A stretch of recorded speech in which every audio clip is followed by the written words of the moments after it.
Madame Savané, bonjour. Bonjour. Nous vous remercions d'avoir accepté notre invitation et nous vous transmettons aussi les salutations du professeur Moussalou, qui est le coordonnateur de l'Université virtuelle du Sénégal et de l'ensemble de ses équipes, surtout celles qui sont concernées par cette activité. Donc voilà, cher professeur, je vous appelle professeur, vous voyez, c'est plus fort que moi, parce que certainement j'ai dû apprendre beaucoup par rapport aux études genre et au féminisme de vous, et donc ça sort spontanément, professeur. Bon, voilà, de temps en temps, vous allez voir, je vais vous appeler professeur. Ça sort comme ça. Donc voilà, donc on a beaucoup appris de vous, donc voilà, on est content vraiment de vous rencontrer. Pour moi, vous êtes une icône. Ah, ben, chacun a ses icônes. Il y en a qui suivent en fait, stars de rock ou autres. Nous, c'est des stars du féminisme et des études de genre. Et des femmes leaders comme vous qui nous inspirent beaucoup. Donc, professeur, nous, à l'UVS, en fait, on a pris l'habitude de fêter le mois de la femme depuis 2018. Et puis maintenant, quand même, depuis l'année dernière, 2021, on a un peu déconcentré. On fait de façon permanente. On n'attend pas le mois de mars. Bon, on va se concentrer des efforts sur le mois de mars. Mais en attendant, on continue à rencontrer les personnes, des femmes leaders du monde académique et scientifique, des femmes leaders qui ont beaucoup travaillé sur le genre et milité sur le genre comme vous.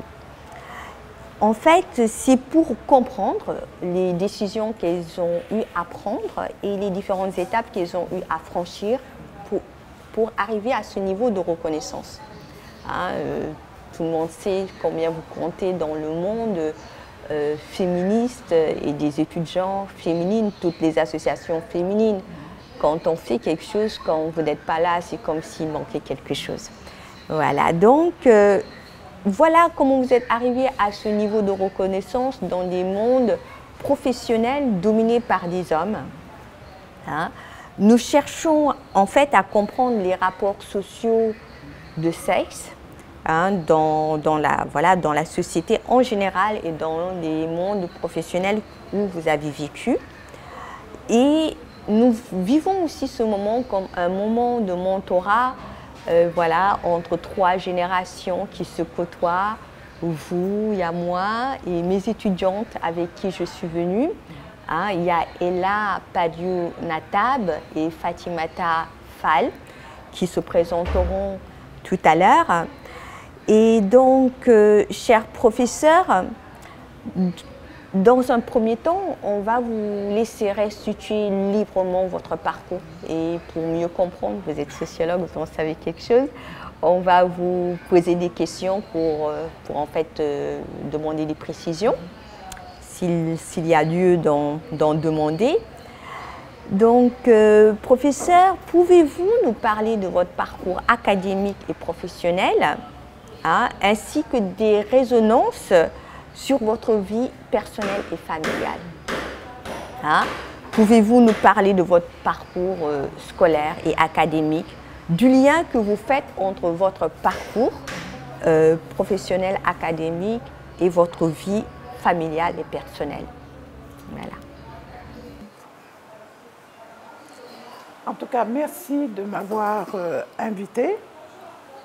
Je pense qu'on est arrivé à un stade aujourd'hui au Sénégal où ce genre d'interaction, d'entretien d'une génération à l'autre est important. Parce qu'on n'arrive pas encore à créer les conditions pour une meilleure compréhension du féminisme et de la nécessité surtout de s'engager pour les femmes à combattre des situations d'inégalité sociale, d'inégalité culturelle et d'inégalité de genre. C'est pour ça que partir de l'expérience individuelle, mais des expériences collectives peuvent aider beaucoup. Alors moi, je viens d'une famille modeste, vraiment, et je suis née, bon, il y a des détails que je garderai pour autre chose, mais je suis née dans un quartier populaire, à l'époque, dans le Dakar de l'époque coloniale, où j'ai eu la chance, en étant dans un quartier populaire d'une famille modeste, d'avoir été inscrite dans une école primaire privée, catholique, où il n'y avait que des blanches, des européennes et quelques libanaises de l'époque. Et c'est quelque chose qui, j'en parle parce que ça m'a beaucoup marqué. D'abord, je suis rentrée, à l'époque, ma mère avait été chez les sœurs. Donc elle avait pu, malgré ses maigres moyens, parce qu'elle était couturière, elle avait réussi à me faire inscrire dans cette école. Pour elle, c'était une forme de promotion sociale qu'elle préparait pour sa progéniture. Et je me suis retrouvée à l'école de l'Institution Notre-Dame, qui était à peut-être même pas 500 mètres de là où j'habitais. À l'époque, Dakar était constitué le Dakar Plateau. Ce qu'on appelle le Dakar Plateau, c'était des immeubles, des maisons individuelles pour les toits, et la plupart des Noirs, des Africains, parce que c'était quand même colonial, il y avait à la fois des Sénégalais, des Guinéens, des Cap-Verdiens, on avait un peu de tout, même des Togolais et des Béninois, je me souviens. Et donc, on avait ce melting pot, et en face de là où j'habitais, nous on habitait dans des baraques, parce que c'était construit en ça, il y avait un immeuble avec des toubabs. Et c'est avec ces toubabs que j'allais à l'école. Donc, vous voyez déjà ce contraste, ce qui fait que très tôt, j'ai vécu sans comprendre les inégalités sociales.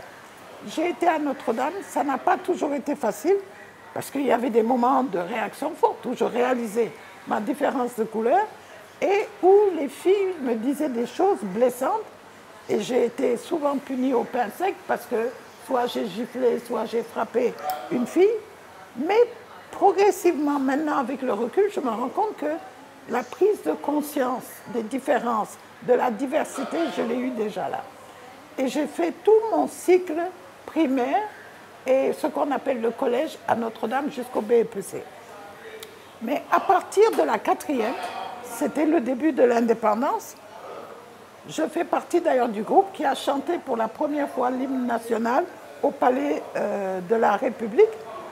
Et j'ai commencé à me sentir mal. Je n'avais plus envie de rester, je me sentais trop différente. Et un jour, c'est un truc, je suis venue en demander à ma mère de me donner un pagne. On avait des tenues à l'époque, une jupe bleue, une blouse blanche. Et j'ai dit, je veux mettre un pagne. Et j'arrive avec le pagne et la sœur me dit, mais quel est cet accoutrement? Je lui dis, ce n'est pas un accoutrement, c'est ma tenue nationale. Elle m'a dit, allez vous changer. On ne vient pas comme ça à l'école. Alors je lui dis, mais c'est ma tenue nationale. Elle me dit, vous ne rentrerez pas en classe. Je lui dis, d'accord. Et je suis restée dehors. Et c'était, bon, une manière, c'était l'éducation très dure, où on nous formatait un peu. J'ai résisté, elle m'a dit, je suis restée au milieu de la cour, tout le monde est monté, là pour me punir. Bon, je vais à la maison, mais je ne dis rien à ma mère. Le jeudi suivant, parce que c'était les jeudis, où il y avait des classes seulement pour les classes d'examen, je suis revenue avec mon pagne. Et la sœur m'a dit, vous ne mettez pas le pagne. Je lui ai dit, mais pourquoi vous refusez? C'est ma tenue traditionnelle. Et c'est ça que je vais porter. Le jeudi, on n'était pas obligé en plus de porter l'uniforme.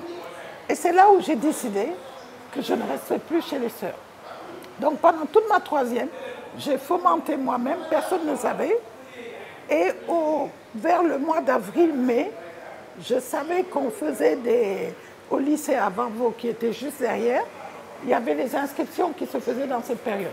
J'ai pris mon carnet de notes et j'ai été voir le proviseur et j'ai eu le culot. Parce que ça, maintenant, quand j'y pense, je me dis vraiment, je ne sais pas comment j'ai pu faire ça à 15 ans. Je vois le proviseur et je lui dis, moi, je veux venir m'inscrire ici. Il regarde mes notes et il me dit, mais pourquoi vous voulez venir ici? Je dis, je ne supporte plus. Alors je tombe sur un proviseur catholique, un Français, qui me dit, mais qu'est-ce qui se passe? Vous êtes première de votre classe, vous avez de très bonnes notes. Et pourquoi? Je lui dis, j'ai été là-bas depuis le jardin d'enfants, je ne supporte plus. En bon père de famille, il a dû sentir quelque part, parce que j'avais dit, s'il ne veut pas que je vienne là-bas, je ne vais plus à l'école, parce que je ne supportais pas. Et c'est comme ça qu'à la fin de l'année, il m'a dit, bon, calmez-vous, allez passer le brevet, si vous l'avez, vous venez. Et j'ai eu mon brevet, bien sûr, et je suis venue, et j'ai dit, je pars. Et il a eu cette gentillesse, un père de famille qui a compris, je le dis parce qu'il m'a beaucoup aidé, sinon je ne serais pas là aujourd'hui. Il m'a dit, ma fille sera dans la même classe que vous. je me souviens de son prénom encore, vous allez être copine, je vais vous présenter à elle. Il a appelé sa fille, on l'a présentée, etc. Et au fond, ça a été un acte de libération. Parce que ça m'a permis d'aller dans un autre milieu, d'abord de vivre avec les garçons autrement que dans la famille, et de commencer à voir la difficulté, les tensions qu'ils peuvent avoir éventuellement dans les relations garçons et filles. Parce que jusqu'à ce moment-là, j'avais été dans une école, il n'y avait que des filles. Donc, je n'avais pas de problème. J'avais mes frères, leurs copains et tout ça, mais ce n'était pas le même truc. Mais au lycée, premier clash, c'est qu'on faisait du sport. Donc, avec les garçons, et à l'époque, les shorts n'étaient pas aussi longs que maintenant, ils étaient quand même assez... Et c'est là où j'ai commencé à voir comment ils venaient, ils me disaient « Ah, tes jambes, tes ceci, cela ». Et moi qui sortais de chez les sœurs complètement coincée et pas l'habitude d'entendre ça, il a fallu aussi vivre ces réalités. Et donc les premières tensions, les premières bagarres avec les garçons, surtout que j'étais très sportive et il n'y avait pas, les Sénégalaises ne faisaient pas du sport. Dans ma génération, je me suis retrouvée pratiquement la seule avec toutes ces filles blanches. D'ailleurs, quand je regarde certaines photos, j'étais toujours la seule avec les Toubabs, on faisait du sport et on a fait beaucoup de sport. Je donne ces étapes-là parce que le sport aussi a été un moment dans ma vie qui m'a apporté énormément. À avoir confiance en moi, mon corps, parce que bon, on fait du sport, on est habillé à moitié, et à l'époque, c'était pas truc, nos parents ne voulaient pas, et on devait mettre un pagne, il n'y avait pas les moyens pour avoir des jogging et autres, on mettait le pagne, qu'on enlevait juste au moment de rentrer sur le terrain. Et pendant qu'on jouait, pendant 45 minutes, les gens nous voyaient. Mais pour les parents, l'après et l'avant. Et le sport m'a apporté quelque chose, l'esprit de compétition, la confiance en moi. Et le troisième point, c'est de vivre et de compétir avec des hommes. Parce qu'on s'entraînait avec les garçons, etc., etc. Bon. Ce qui fait que j'ai fait le lycée jusqu'en terminale. Et en terminale, j'avais le choix entre deux choses. Comme j'avais fait beaucoup de sport, j'avais permis de créer des équipes féminines qui n'existaient pas. De handball, de basket, il y avait une équipe, mais qui ne tournait pas très. J'ai réussi à mobiliser beaucoup de gens et tout ça. Mais j'ai pu faire ça parce que dans le même temps, j'étais impliquée dans les mouvements de jeunesse catholique. Et j'ai été, depuis l'âge de 8 ans, ce qu'on appelle cœur vaillant, âme vaillante. Donc j'étais dans la partie âme vaillante. Et donc j'ai appris le leadership parce que j'ai gravi tous les échelons pour être cheftaine. Et ça m'a donné quand même un sens de pouvoir m'imposer, si on peut dire ça de cette manière, de savoir être quelque part, comment gérer, que ce soit avec des hommes, avec des femmes. Et j'ai passé un diplôme de moniteur de colonie de vacances qui m'a permis aussi de gérer des enfants, etc. Et tout ça, quand même, je le dis parce que ça m'a permis mon leadership dans le mouvement féministe par la suite, parce que là où les gens ne savaient pas comment organiser, moi, je sais organiser. Là où les gens ont des difficultés, vous avez vu tout à l'heure, j'ai jamais de problème, j'ai des solutions.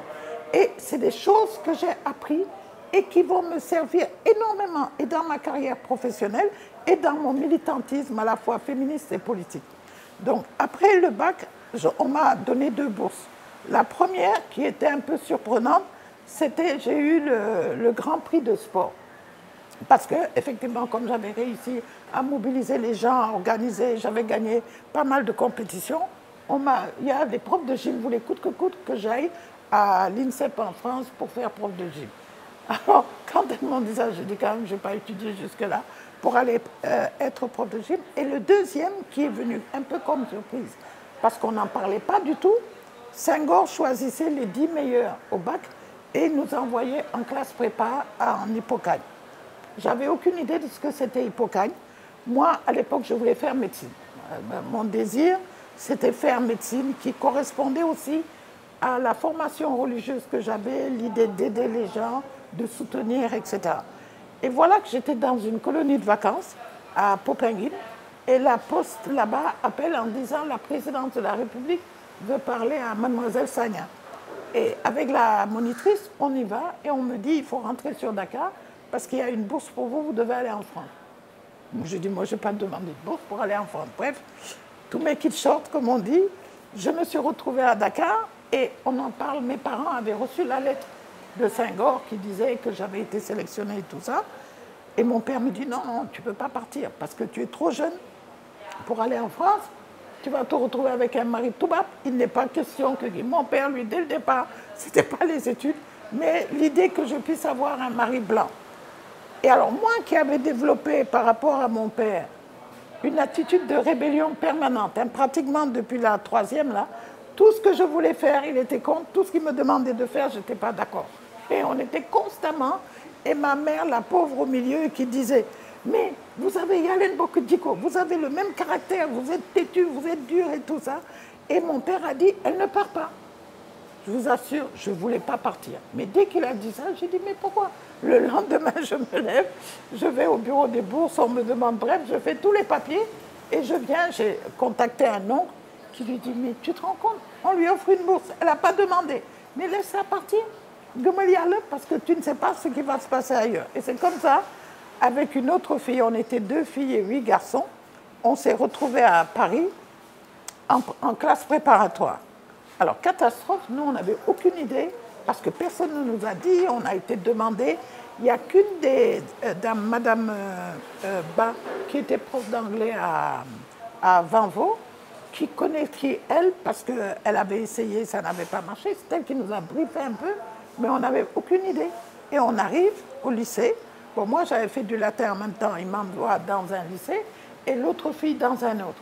Déjà qu'on était assez paumés. Premier séjour en France, ne sachant pas qui, un peu. Alors on a dit non, on préfère rester les deux. Je dis moi, le latin ça ne m'intéresse plus de toutes les façons, je n'ai pas envie de continuer. Et on a été au lycée Jules Ferry.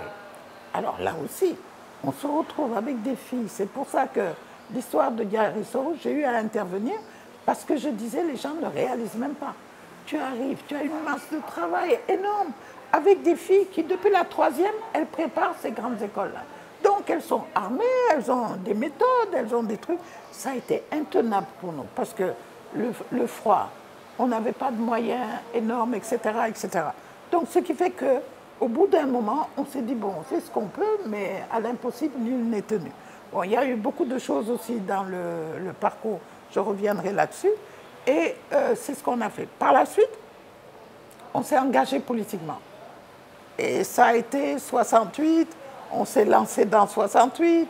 Il y a eu un mouvement au niveau de l'association des étudiants sénégalais en France, le mouvement du retour. Qu'est-ce qu'on fait en France? On doit revenir ici pour faire la révolution, etc., etc. Et ma copine Anta et moi, on a dit, on rentre parce que qu'est-ce qu'on peut faire? Ce qu'on peut faire ici, on peut le faire à l'université à Dakar et tout ça. Et c'est comme ça que nous sommes arrivés. On s'est inscrite à l'université. Et bien sûr, nous, on venait avec un bagage militant. On avait fait mai 68, on savait comment on organisait les assemblées d'amphi, on savait prendre la parole, etc. Et du coup, quand c'était après les mouvements, ils avaient décidé que les étudiants, pour la première fois dans l'histoire de l'université, allaient être représentés au conseil de l'université. Et il y a eu des votes. Alors, vote, on a fait des assemblées, etc. J'ai eu à parler et j'ai remporté.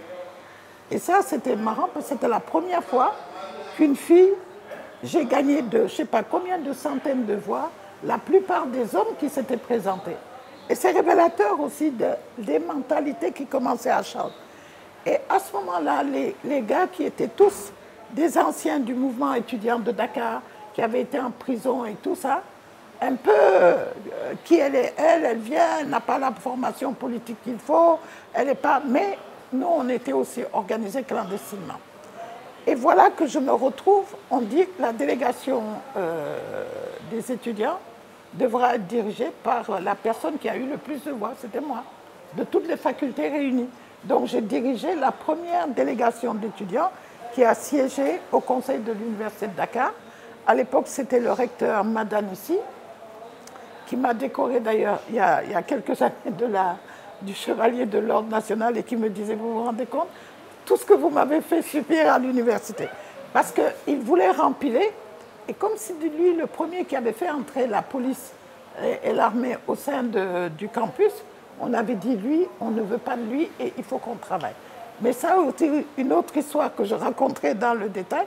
Et on a réussi à le dégommer et à faire élire le recteur Souleymane, qui est resté recteur, mais après ils l'ont eu parce qu'ils n'en voulaient pas. Souleymane, à l'époque, était considéré comme proche des syndicats de professeurs, de l'opposition, etc. Mais n'empêche, grâce aux étudiants, j'ai fait un plaidoyer, on a fait des arrêts de séance parce qu'il fallait contacter la présidence, les étudiants sont en train de gérer tout ça. On avait réussi à avoir quelques États qui ont voté avec nous, les étudiants, et on a fait partie. Donc après, c'est évident qu'au niveau de l'autorité, je n'étais pas nécessairement bien vue. Et il m'appelait la fille aux cheveux ras parce que j'avais des cheveux courts à l'époque Zoulou, on appelait ça Zoulou. Et donc, voilà. Mais le problème que j'ai eu, c'est que je devais me marier. Et je me suis mariée en plein, j'ai dû courir, aller à la mairie pour signer et faire le mariage et tout ça pour revenir, participer aux réunions et des choses comme ça, pour donner un peu l'idée de l'esprit dans lequel on était. On voulait faire la révolution, ce n'était pas autre chose. Bon, puis ensuite, c'était les années 70, 71, on a eu la grande grève. J'étais en année de licence et ils ont décidé, nous les meneurs, c'est-à-dire la plupart des gens qui avaient été élus, ils nous ont exclus de l'université. Parce qu'ils disaient qu'on était... Bon, à ce moment-là, ils en avaient marre, ils avaient eu 68 et tout ça. Et le mouvement prenait une ampleur telle qu'ils ont décidé de nous chasser. Ce qui fait que nous, les filles, on avait le choix. Bon, j'avais des oncles, l'un était député, l'autre était ministre, c'était des gens de la Casamance. Ils ont dit, c'est pas normal, tu te mets devant, tu es casamançaise, les gens vous exploitent, et les Wolofs sont là, tu te retrouves toi maintenant, qu'est-ce que tu vas faire? Et ils m'avaient donné une bourse. J'ai dit, je pars pas. Parce que d'abord, je me suis mariée entre-temps, j'ai mon mari qui est là. Deuxièmement, le mouvement est là et continue. Moi, je ne peux pas, après avoir été à la tête, laisser.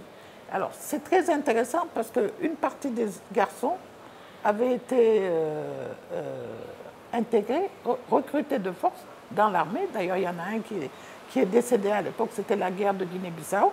Ils sont tombés dans une embuscade, il est décédé. Et les autres ont dû faire 18 mois dans l'armée. Et nous, on a dit, par soutien et solidarité, on ne va pas partir. Les filles qui n'étaient pas très engagées, elles sont parties. Et j'ai eu un mouvement de soutien très important que le professeur Samir Amin avait lancé, qui était un ami à nous, qui a demandé à ses amis à Paris comment ils pouvaient obtenir une inscription pour moi, que je puisse aller passer des examens et puis obtenir ma licence, etc. Et c'est comme ça que ça s'est organisé. Puis ensuite, j'ai pu faire la maîtrise et le DEA, etc. Bon, mais ça montre que, malgré tout, malgré mon engagement politique, j'avais pu terminer quelque chose. Mais déjà à l'époque, j'avais obtenu des bons. Comme je vous dis, j'étais, comme on dit en anglais, I was vocal. Je pouvais articuler, je pouvais m'exprimer et je pouvais surtout défendre mes idées. J'ai reçu beaucoup d'offres d'emploi et c'est comme ça que je me suis retrouvée aux Nations Unies à un moment où il n'y avait pratiquement pas de femmes africaines dans le système des Nations Unies. Donc voilà, grosso modo, le parcours. Bon, il y a plein de choses qu'on pourrait dire, mais grosso modo, c'est ça. Et je me suis trouvée avec ces offres d'emploi à choisir, parce qu'à un moment, les gens me disaient, mais le plus pratique, c'était peut-être de continuer et de venir enseigner à l'Université de Dakar, mais je ne me voyais pas tellement là, pour des tas de raisons.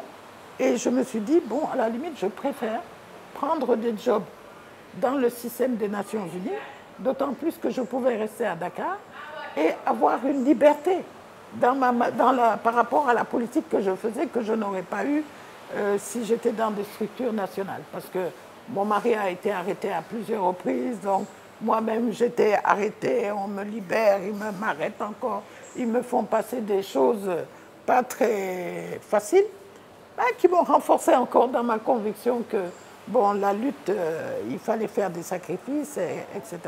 Donc voilà un peu mon parcours à la fois scolaire, rapide, avec tout ce qu'il y a autour, qui a forgé la personnalité que je suis devenue à l'époque. Merci beaucoup, Madame Savané. Vraiment, là, vous nous avez même permis de comprendre jusqu'aux années 68 comment vous avez vécu les années 68. Moi, je pensais que c'était surtout le fait de le vivre en France qui vous avait voilà, qui vous avez forgé. Est-ce que c'était là-bas? C'était des questions que je me posais, que vous avez été forgé, mais apparemment c'est plutôt ici. Et pourtant, c'est dans les années 68 que vous rencontrez votre mari en France, hein, c'est ça. Et donc, on voit bien votre militantisme. Hein. Donc moi, je pensais même que le militantisme politique est arrivé plus tard, mais on voit que ça se dessine beaucoup plus tôt. Et donc, apparemment, même si vous avez commencé à comprendre les rapports sociaux de sexe en changeant d'école, peut-être que vous, avec les sœurs, il y avait un autre enjeu. C'était ça pendant cette période qui était compliquée. Être femme ou voilà, contre les colons, voilà, ou avec ou contre les colons, parce que c'était ça, quand les femmes commençaient à parler pour les femmes, on pensait qu'elles étaient avec les colons, et jusqu'à présent elles sont traitées de toubabs. Mais donc, il y a cette prise de conscience de votre corps, de cette différence entre les hommes et les femmes, des relations que les hommes et les femmes ont. Mais on ne voit pas très bien à quel moment vous vous engagez pour le militantisme pour les femmes. Si vous pouvez encore nous expliquer un peu. Moi, je sais que le fait aussi, les entretiens que je fais souvent dans ce cadre, me montre que le fait même aussi quand même d'être, vous aviez un autre problème, comme je dis, de colons colonisés avec les sœurs, mais le fait d'être dans une école de jeunes filles a formé beaucoup de femmes leaders. De sorte que moi, ce que je vis avec les jeunes étudiantes aujourd'hui, parfois je me demande, est-ce qu'il ne faut pas les séparer, les garçons, pour les forger davantage avant qu'il y ait... Parce que vraiment, la plupart des femmes leaders que j'ai eu à côtoyer ont été dans des écoles de jeunes filles.